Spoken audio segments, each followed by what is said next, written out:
অগপৰ হৈতে সদায় মিত্ৰতা থাকে অগপৰ হৈতে মিত্ৰতাৰ বিতৰ্ক অহাৰ কোনো ব্যৱহাৰিক কাৰণ নাই মুখ্যমন্ত্ৰী ডক্টৰ হিমন্ত বিশ্ব শৰ্মাই কলে অগপৰ হৈতে টিকট কেন্দ্ৰিক সংঘাত থাকিলেও অগপ আৰু বিজেপি এনডিএত একেলগে থাকিব 2014 চনৰ পৰা অগপ বিজেপিৰ হৈতে আছে 26তো অগপৰ হৈতে একেলগে নিৰ্বাচন খেলাৰ কথা কলে মুখ্যমন্ত্ৰী গৰাকীয়ে আমাৰটো সদায় মিত্ৰতা থাকে এজিপিৰ লগত গতিকে এজিপিৰ লগতো মিত্ৰতাটো কোনো প্ৰশ্নটো নোহোৱা থাকা নোহোৱা এটোটো বিতৰ্ক অহাৰ কোনো মইতো তাৰ কোনো ব্যৱহাৰিক কাৰণ একো দেখা নাই কাৰণ 14 চনৰ পৰাটো তেওঁলোক আমাৰ লগত আছেই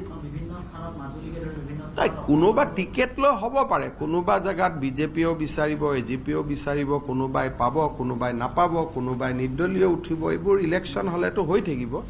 কিন্তু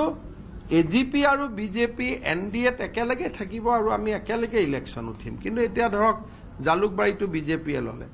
এজিপিৰ কোনোবা এজন ব্যক্তিয়ে ভাবিব যে মই নাপালো গতিকে মই বেলেগ এটা পাৰ্টিত উঠো বা কোনোবাত এজিপিয়ে টিকট পালে বিজেপিৰ জনে নাপাব বিজেপিৰ জনে ভাবিব যে মই গুচি যাওঁ